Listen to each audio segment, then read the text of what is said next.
عورت کو عزت سے اپنی عزت بنائیں، نہ کہ طاقت اور بدمعاشی سے۔ مرد صرف معاشرتی طور پر عورت کا آقا ہو سکتا ہے، لیکن فطرت کے اعتبار سے، دل و دماغ سے عورت کا غلام ہوتا ہے۔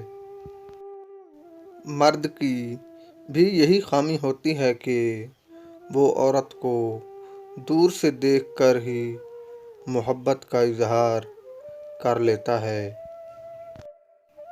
عورت کو توجہ اور مرد کو ذہنی سکون کی ضرورت ہوتی ہے۔ جہاں بھی ان دونوں کو یہ چیزیں ملیں، وہ وہیں کے ہو کر رہ جاتے ہیں۔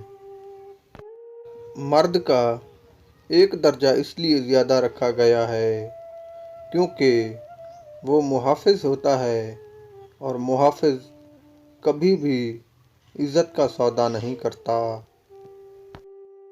عورت مرد کا کردار دیکھ کر ان سے پیار کا اظہار کرتی ہے۔